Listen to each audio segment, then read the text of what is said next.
Good morning. Today is Wednesday, April 15th. Normally we kind of wince when we hear that date, April 15th, because it's tax day. But because of this COVID virus thing, that tax deadline's been put off till July 15th. So we don't have to worry about that today. Now, knowing people, they're going to put off doing their taxes very often. And so we have a day in the middle of the year now that we can wince at, July 15th. But we don't have to be pulled down by that. Today we think about something much more positive. I want to talk today about a phrase that we've been hearing. We've heard a lot of new phrases, social separation and such.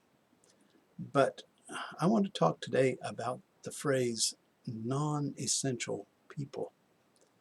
A number of businesses have reduced their workforce, and they are calling for only essential people to be, essential employees to be actually going to work.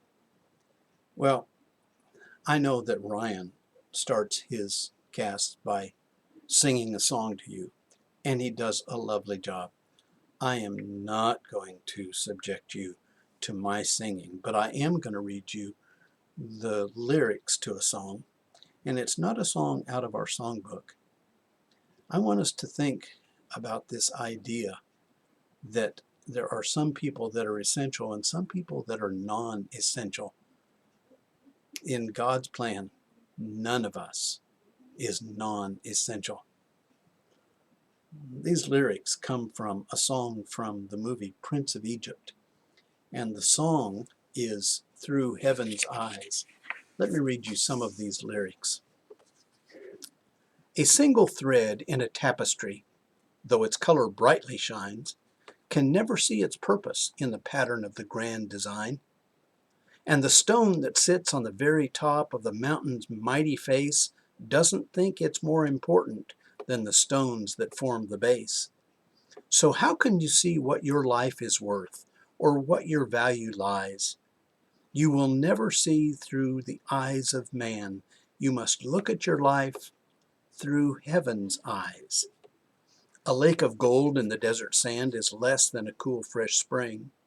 And to one lost sheep, a shepherd boy is greater than the richest king.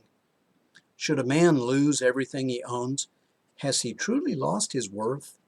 Or is it the beginning of a new and brighter birth? So how do you measure the worth of a man? In wealth or strength or size? In how much he gained or in how much he gave? The answer will come. The answer will come to him who tries to look at his life through heaven's eyes.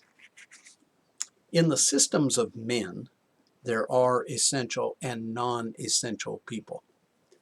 Sometimes for the sake of a dollar, or for the sake of convenience, or for the sake of image, sometimes people get left out. But that's not the case in God's system. Every person was created in His image, and every person is worth Christ dying on the cross. God values us individually, not just as a group.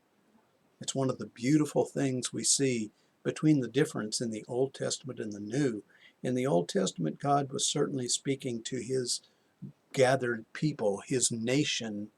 But in the New Testament, we see very specifically how He embraces us individually.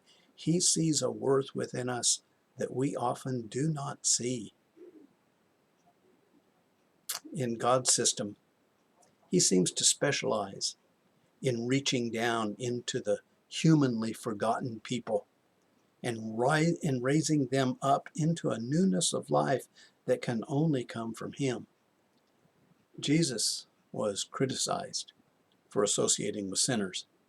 He put His arms around the outcasts. He touched lepers.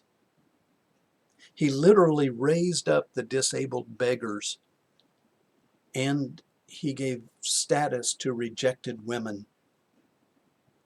He acknowledged that in the eyes of men, later on, he acknowledged in the eyes of men that there were some that were least among people. But then he showed even their worth by saying, as you treat them, you also treat me. When Paul was writing to the Christians in Ephesus, he talked about the value of every individual.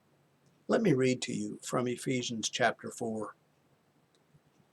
And he gave some as apostles, and some as prophets, and some as evangelists, and some as pastors and teachers, for the equipping of the saints, for the work of service, to the building up of the body of Christ, until we all attain to the unity of the faith and of the knowledge of the Son of God, to a mature man, to the measure of the stature which belongs to the fullness of Christ. As a result, we are no longer to be children, tossed here and there by waves and carried about by every wind of doctrine, by the trickery of men, by craftiness and deceitful scheming. But speaking the truth in love, we are to grow up in all aspects into Him who is the head, even Christ. And then notice this, from whom the whole body, being fitted and held together by what every joint supplies, according to the proper working of each individual part, causes the growth of the body for the building up of itself in love.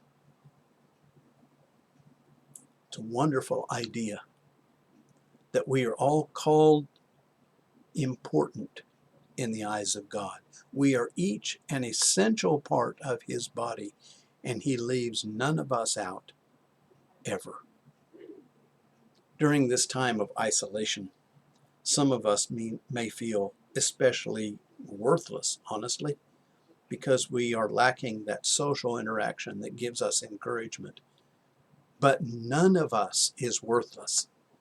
We are each still children of God. We are each still a part of the body of Christ, the church. We are each still endowed with a value given to us by God Himself.